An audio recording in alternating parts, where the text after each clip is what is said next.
O meu socorro vem do Senhor, que criou os céus, ou o céu e a terra. Amém, igreja? Eu tenho certeza que existe dentro de cada um dos seres humanos uma inclinação a uma direção. Eu digo que há esta inclinação não porque é força da expressão da minha parte, porque de fato quando Adão foi criado no Jardim do Éden, ele foi criado com uma inclinação. Eu quero convidar você a localizar comigo na sua Bíblia um texto muito conhecido, o Salmo de número 121. Assim está escrito na palavra de Deus: eleva os meus olhos para os montes, onde me virá o socorro? A resposta: meu socorro vem do Senhor, que criou os céus, ou o céu e a terra. Amém, igreja? Eu tenho certeza que existe dentro de cada um dos seres humanos uma inclinação a uma direção. Eu digo que há esta inclinação não porque é força da expressão da minha parte, porque de fato quando Adão foi criado no Jardim do Éden, ele foi criado com uma inclinação. E eu não quero ser pesado nas minhas palavras e nestas coisas, mas faz-se necessário que quando Deus forma Adão do pó da terra, uma palavra utilizada dentro da teologia é Yetzirah, que é inclinação para o bem, inclinação para o mal.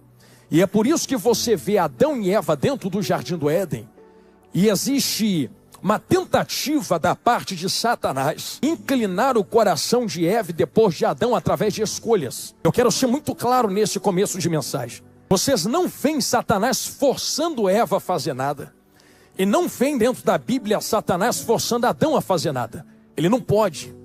Ele não pode chegar até Adão, a Eva ou a qualquer um de nós e dizer: faz porque eu estou mandando. A priori, quem está na presença de Deus é livre. E é tão livre que é livre para tomar as próprias escolhas. Porque esta inclinação não é algo forçoso.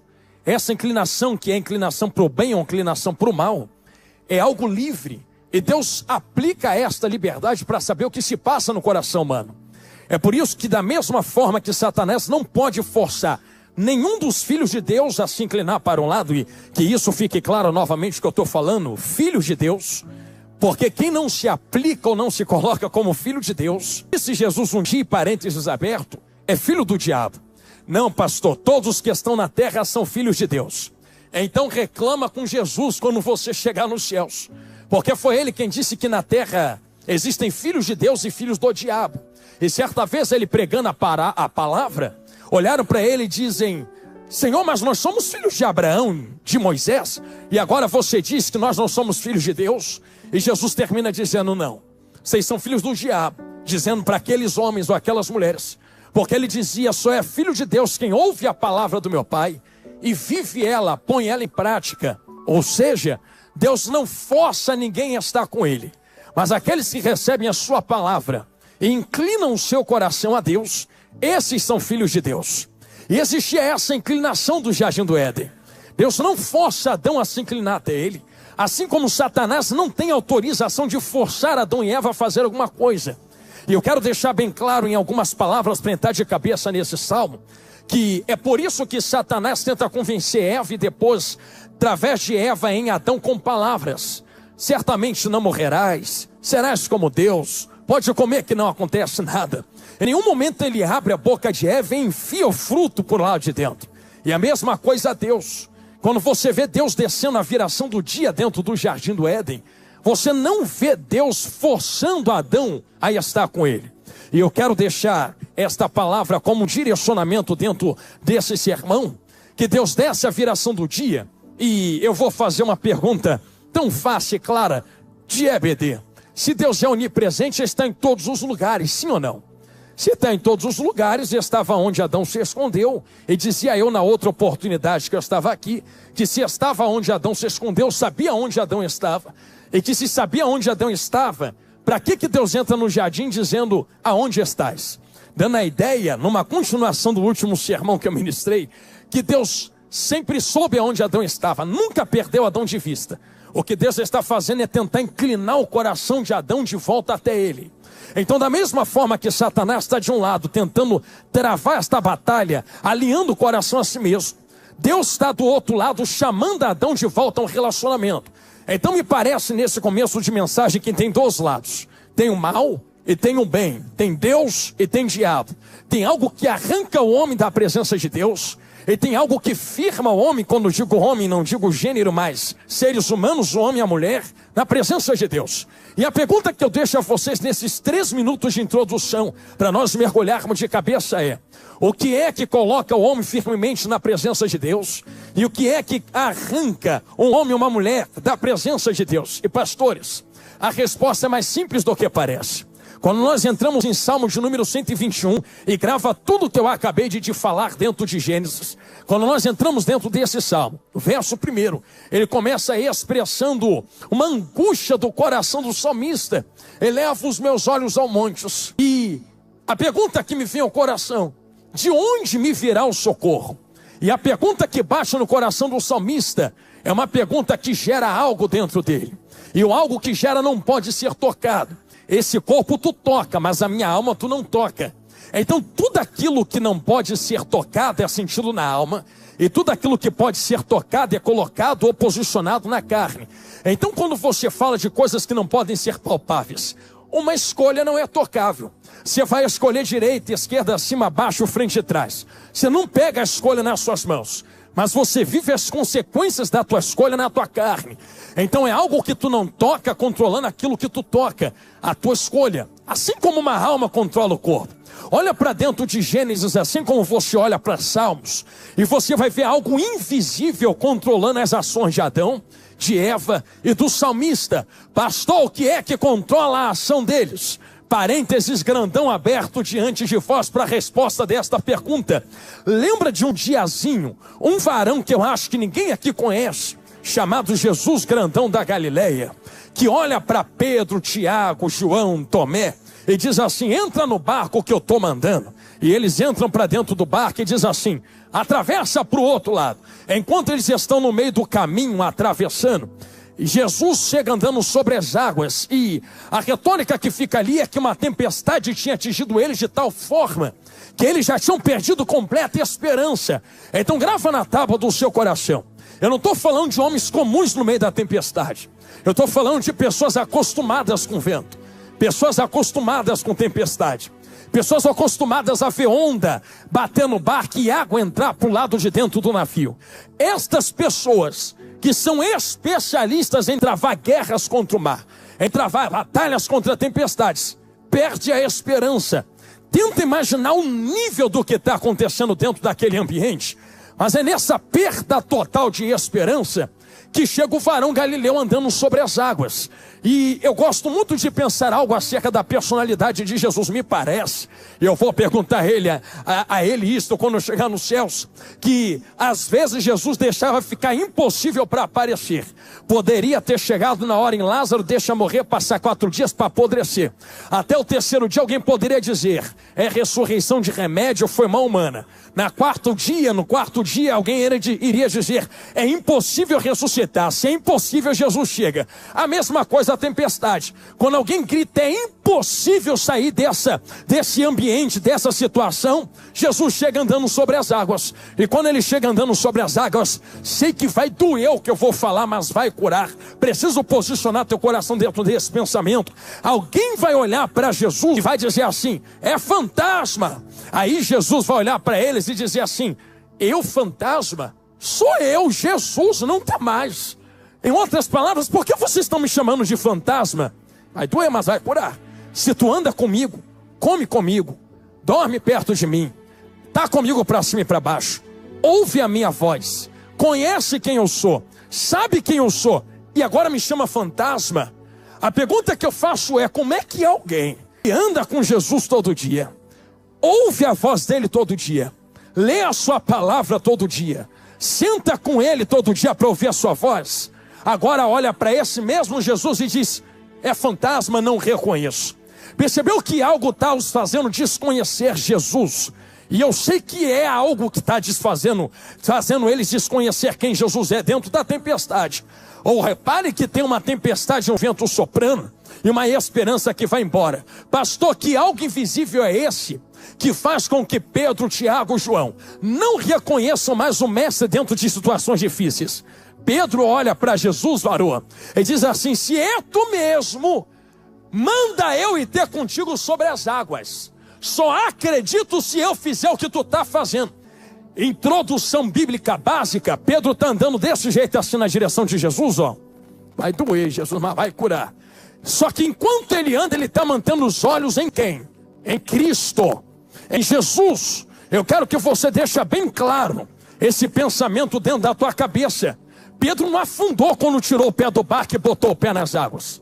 Ele tirou o pé do barco, botou o pé nas águas, já está andando na direção de Jesus e não está afundando. Percebeu que não é vento, não é mar, não é tempestade, e não é água que está afundando ele. Já estava andando na tempestade, já estava caminhando sobre as águas, com os olhos em Jesus, com carinho. Chegamos na resposta de Adão, de Eva e do salmista. Foi quando ele tirou os olhos de Jesus, entenderam ali no meio, falou olhando para a galeria, e colocou na tempestade, e olhando o vento soprando em volta. Olha Pedrão, o que acontece com ele, ó. Afunda, afunda, afunda. Esse afundar de Pedro não está acontecendo porque ele quer afundar, está acontecendo porque o medo entrou. E eu estou fazendo e falando isso aqui diante de vós, para entrar de cabeça em Salmos agora, e continuação do que eu já havia pregado a vós. O medo é aquilo que trava do lado de dentro, e a fé é aquilo que me posiciona do lado de fora. Olha para o salmista em Salmo 121. Ai, Jesus, que coisa maravilhosa.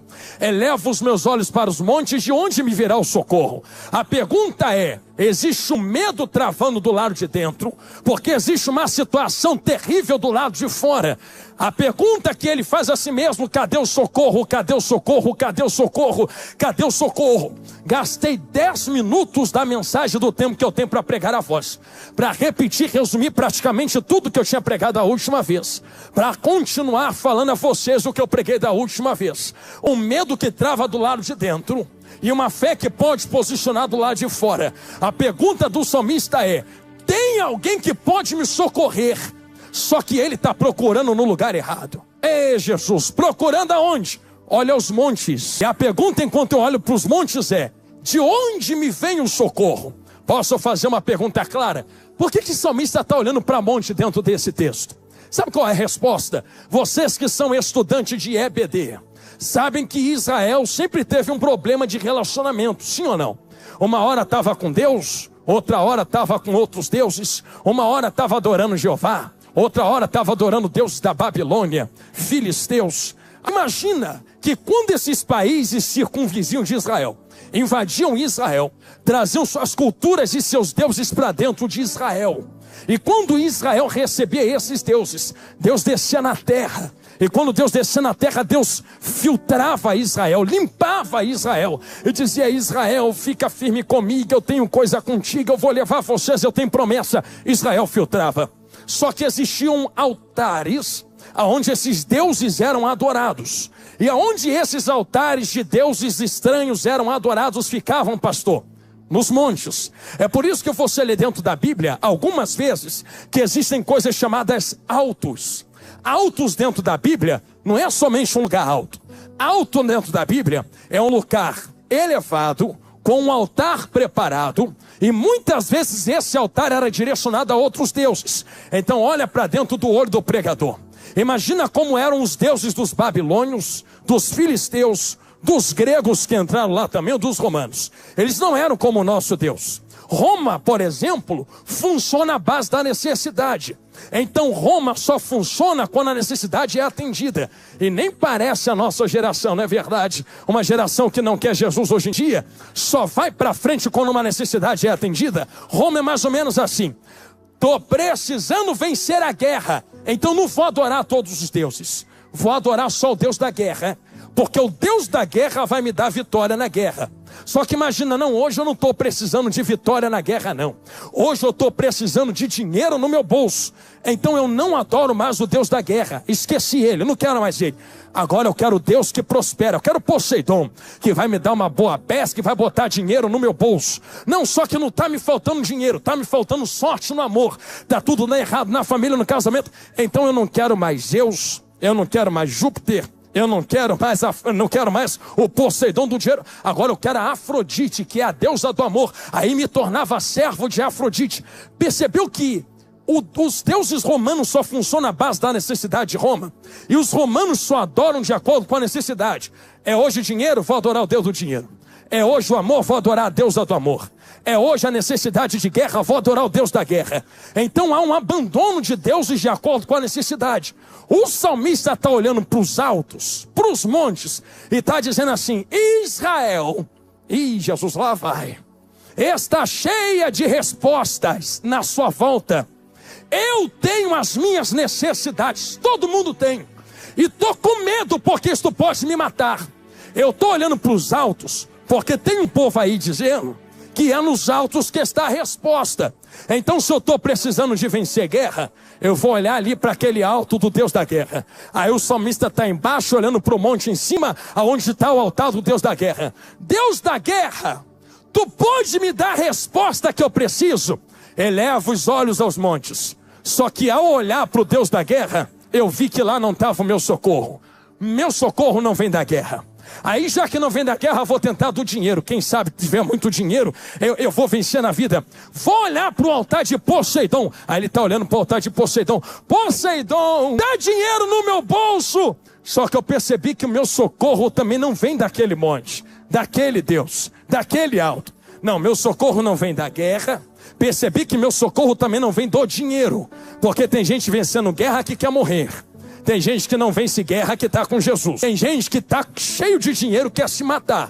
E tem gente que não tem dinheiro nenhum, quer viver. Então meu socorro não vem da guerra, não vem do dinheiro. Vamos por eliminação. É amor. Que se tiver amor, tudo vai dar certo na vida, já entenderam no meio. Estou olhando para o altar de Afrodite. Deusa do amor, me dá um bom casamento, me dá um bom noivado, me dá um bom namorado. Eu vou ter sorte no amor, eu vou viver a minha vida toda com amor verdadeiro. Só que eu vi que o meu socorro também não vem do amor, relacionamentos terrenos. Espera aí, se o meu socorro não vem do amor, da guerra, do dinheiro, de uma boa colheita, de uma boa pesca, de vencer inimigos, aí ele começa: de onde me virá o socorro? De onde me virá o socorro? Se o meu socorro não vem do meu dinheiro, vem de onde? Se o meu socorro não vem da minha saúde, vem de onde? Se o meu socorro não vem da minha família, vem de onde? Estou gostando do olhinho arregalado. Se o meu socorro não vem de poder para vencer guerra, vem de onde? Porque tem gente com isso tudo que está querendo morrer e se matar. De onde vem o socorro? De onde vem o socorro? De onde vem o socorro? De onde vem o socorro? De onde vem o socorro? De onde vem o socorro? Percebeu? Só que o salmista entra no verso 2. Agora eu quero começar a pregar. O meu socorro não vem do dinheiro, não vem de vencer guerra, não vem do amor, não vem de quem está na terra. O meu socorro vem daquele que me dá dinheiro. O meu socorro vem daquele que me dá o amor. O meu socorro vem daquele que me dá a força para vencer guerra. O meu socorro vem daquele que entrega os inimigos nas minhas mãos. De onde, pastor? O meu socorro vem do Senhor. Senti ele passar aqui dentro. Pastor, que Senhor é esse? É o Senhor sentado sobre todas as coisas. Eu vou tentar ilustrar aqui no altar. O salmista está aqui embaixo, ó, aqui, ó. Olha para o pastor Jonathan, está aqui embaixo. Está olhando para o monte ali na frente. Aí doeu, irmão, vai curar. Então ele está aqui embaixo olhando para onde? O monte é alto, está olhando para cima. Só que ele está olhando para cima com uma direção errada. Ele está olhando para cima e não enxerga quem está acima dos montes. Eu faço uma pergunta a vocês para entrarmos de cabeça no verso 2. Como é que alguém que está na terra olha para cima e não consegue enxergar Deus? Ele está embaixo, olhando para cima e não enxerga o Deus que está acima. Porque entre ele e entre o Deus que está nos céus está o monte da necessidade. Enquanto eu só enxergar a minha necessidade, não vou conseguir ver o Deus que atende a necessidade. Vai doer, te amo. Enquanto eu só olhar para o meu umbigo, não consigo enxergar o Deus que criou esse umbigo que está aqui na minha barriga. Não, pastor, tu está dizendo que eu não posso pedir nada para Deus? Tem que pedir. Se tu não pedir para Deus, tu vai pedir para quem? Tu só tem que saber a ordem com a qual se pede. Não é pedir para depois estar com Ele. É enxergar e vê-lo primeiro, para depois É entender aqui, falou olhando para a esquerda. Pedir alguma coisa. Não é a tua necessidade na frente do teu Deus. É o teu Deus na frente da tua necessidade. Porque quando Pedro começou a afundar dentro das águas, Jesus puxou ele para cima e levou para dentro do barco. A priori, o que está acontecendo dentro do texto? Eu vi o Senhor que criou os céus e a terra. A palavra criou aqui e formou todas as coisas. Ai, Jesus, olha que esperança linda o Senhor vai dar a eles. Eu sei que a tradução que nós lemos está o céu, mas a tradução original ou no original está os céus. No plural é a terra no singular. Terra é uma que tu está aqui sentada agora. Então por que a Bíblia usa céus com S no plural? Sabe por que a Bíblia entrega céus no plural? Porque não tem só um céu. Tem 3. Pastor, que mistério é esse? O primeiro céu é esse aqui que tu está vendo. Que voa passarinho, um avião. Esse é o primeiro céu. É o céu da terra. Sabe qual é o segundo céu que a Bíblia fala? É o universo. É onde está planetas, estrelas, meteoros. Esse é o segundo céu. Sabe aonde está o terceiro céu? Terceiro céu ninguém sabe aonde está. Mas é onde está o trono da glória de Deus e é onde ele se assenta assim, ó. Então tem uma escada. Tem o primeiro que tu tá, tem o segundo que é o universo inteiro e tem o terceiro. Pastor, aonde está o terceiro? Está fora do segundo, mas ao mesmo tempo ele também está no segundo. Como é que está fora do segundo, pastor? Irmãos, existe uma regrinha básica de EBD dentro da Bíblia. Deus nunca vai esvaziar algo para encher outro algo. Ele transborda isto aqui para poder encher o que está vazio. Você quer ver só esta prova bíblica? Isso aqui eu estou falando de presença. Como é que Deus transborda para encher? 2 Reis 4. Deus não precisou que descesse azeite. E eu vou falar isso aqui rasgado, porque tem gente que pensa que desceu, não desceu. Deus multiplicou o que já estava na casa. Só precisou de com um pouco de azeite para fazer assim, ó. Ele multiplica o que já tem e vai enchendo quem quer. Vai enchendo quem quer, vai enchendo quem quer. Só tem um jeito dele encher o primeiro. É se transbordar o segundo. Só tem um jeito de encher e transbordar o segundo. Esse já tiver enchido o terceiro. Para tu é impossível, não conheço quem pode, mas eu sei quem pode. Imagina Deus sentado no trono de glória. Vai começar assim, olhando para alguém na terra, igual Isaías, igual o salmista. Permita-me tirar, pode deixar o pedestal aqui que eu vou usar ele ainda. Olhando o salmista, e o salmista da terra dizendo assim: Senhor, socorro! Igual Daniel, Ezequiel, Isaías dizendo: no ano em que morreu Uzias eu entrei e clamei socorro. Daniel de dentro da cova dos leões, Ezequiel no vale de ossos secos, e Deus lá no trono de glória assim, ó, sentado. Aí ele ouve a voz, porque ninguém trava a oração de gente na terra.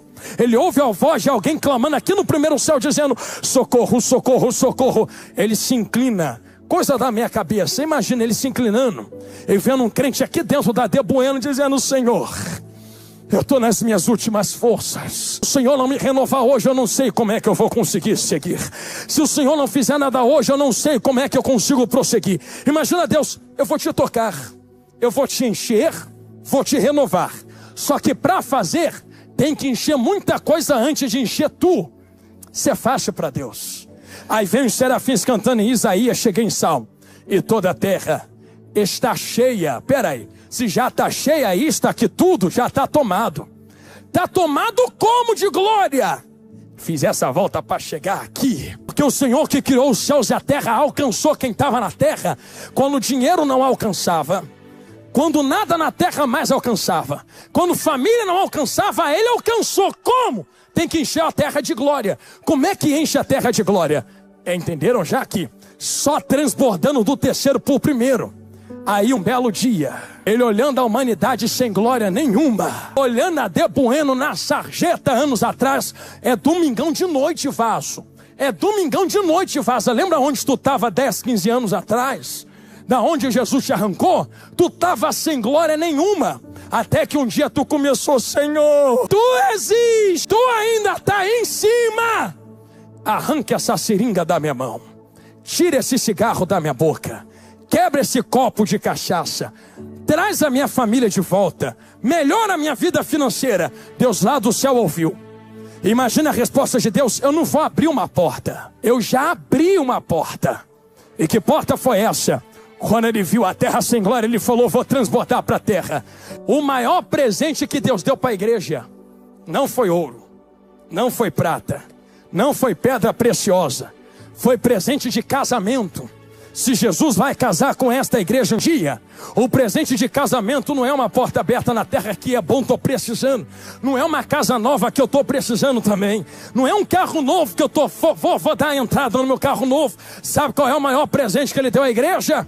Estavam todos reunidos no mesmo lugar. Desse jeitinho assim, ó. De repente, ai, Jesus que me usa. Pensa que quem estava lá dentro estava vivendo o melhor momento? Só porque tu levantou a tua mão para dar glória? Tinha gente querendo matar, os judeus queriam matar, alguém já estava querendo desistir. Tomé estava duvidando, mas Jesus falou: fica porque vocês vão receber, fica porque vocês vão receber, fica porque vocês vão receber. Enquanto estavam reunidos no mesmo lugar, veio do céu. Eu não vou falar isso aqui de novo, não vou repetir. Não veio da terra, não veio do primeiro, não veio do segundo, veio do céu, som como um vento impetuoso. Não sei como tu entrou, mas eu sei como tu sai. Quero aproveitar que tu ficou de pé para adorar a Ele e fazer um convite a tu. Que convite, pastor Jonathan Carlos? Eu crer, receba. Tá vendo esse altar aqui na frente? Tá tomado de brasas vivas do altar de Deus. Pisou aqui, será renovado, restaurado, vai ter força em dia.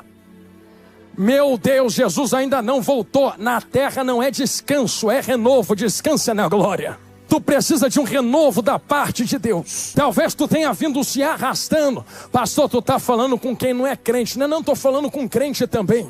E aqui eu estou colocando as duas modalidades, se assim eu posso falar. Modalidade o que, pastor? Quem já está com Jesus e precisa de um renovo esta noite. Mas quem talvez está afastado da presença mesmo estando na igreja. Porque só estar em nosso meio não significa ser igreja. Ou tu não lembra da dracma que estava perdida dentro da casa? Está na casa, mas está perdida. Então para que está na casa, diz a Bíblia? Só que chegou a hora de Jesus te achar aqui dentro esta noite. Eu não tenho preconceito contra quem vem gritar socorro no altar. Porque com carinho ninguém está na tua pele. É tu quem está precisando de ajuda e vai ficar fingindo que está tudo bem porque tem alguém te olhando. Lembra de Pedro? Pedro está afundando. E precisa água quase matar para gritar socorro. Eu sempre gosto de dizer isso. Por que não grita quando já viu que estava afundando? Sabe que o Espírito Santo falou comigo? Jonathan, Pedro não está sozinho na tempestade não. Tem gente do barco que não está afundando. Também não caminha, como é que vai afundar? Tem gente do barco que não fracassou. Também não caminha, como é que vai fracassar? Só fracassa quem está tentando acertar. Só caminha, afunda quem está tentando caminhar. Só que tem gente do barco que talvez estivesse olhando para ele, que está no nível melhor do que ele está afundando. E a cabeça de Pedrão agora? O poderoso Pedro que corta as orelhas, poderoso Pedro que é pedra, que vai na frente, que prega e testemunha salvo. Agora esse Pedrão está afundando. Meu Deus, o que vão pensar de mim? Meu Deus, o que vão achar de mim? Nada, quem está afundando é tu, não é quem está no barco te olhando, minha filha. Não é quem está no barco te olhando, meu filho. Vai deixar de pedir socorro porque tem alguém te olhando e te vendo aqui hoje? Quem está morrendo é tu no meio da guerra. Eu estou te esperando nesse altar esta noite. Você quer receber esse renovo da parte de Deus? Pastor, eu quero. Faça o quê? Sai correndo do seu lugar e vem correndo aqui para frente agora. Pastor, tu está chamando crente, não é? Ou não crente? Eu estou chamando qualquer um que está aqui me ouvindo minha voz agora. Se tu sabe que tu precisa vir correndo, sai correndo do teu lugar e vem pro altar agora. Quero pedir a esta santa igreja que vai morar nos céus. Vocês podem estender as mãos para cá, para frente. Tem vidas pedindo socorro a Deus aqui. E quando alguém pede socorro na tua frente, tu faz o quê? Cruza o braço, se cara e fala: tá bom, vê aí que faz. Ou tu clama como se fosse você lançado aqui nesse altar. Comece a orar como se fosse tu gritando socorro aqui na frente agora. Onde me virá o socorro? O teu socorro vem do Senhor que te formou no ventre da tua mãe, que criou céus e terra e está aqui esta noite, dizendo: a água não vai te matar. Eu atravessei a realidade do universo para te alcançar. Depressão não para, medo não para, angústia não para. Cai por terra hoje todo medo em nome de Jesus. Maior é envio visibilidade da fé na nossa vida. Estende as mãos, igreja, e ore comigo. Aleluia. Espírito Santo de Deus. Senhor Jesus, meu mestre, é o Senhor Deus que se assenta no trono.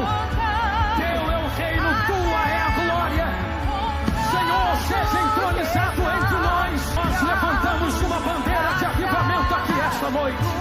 Nós proclamamos teu nome na terra mais uma vez. Que seja glorificado o seu nome em nossas vidas. Eu venho lhe rogar e lhe pedir, meu Senhor, sustenta os teus filhos, nova a vida deles agora. Se necessário for, escreva o nome no livro da vida. Que passou, ficou para trás. A partir de hoje começa uma nova história. Pousa sobre eles como um vento impetuoso e renova a tua glória, renova a tua presença, renova o teu fogo, renova, Senhor, a tua presença. Eu coloco cada vida nas tuas mãos, eu coloco cada família nas tuas mãos, eu coloco cada filho e filha nas tuas mãos, com a certeza da vitória. Enche cada um deles, enche cada uma delas, enche agora, enche agora, enche agora, em elas, enche com a glória que não há na terra, enche com a glória que a terra não pode dar, enche com a glória que a maconha, a cocaína, a cerveja não entrega, enche com a tua glória, com a tua glória, com a tua glória. Cai por terra agora toda depressão, toda angústia, toda solidão, todo vazio na alma. Cai por terra agora tudo aquilo que não louva a Deus. Eu profetizo vida, eu profetizo vida, eu profetizo vida, em nome de Jesus.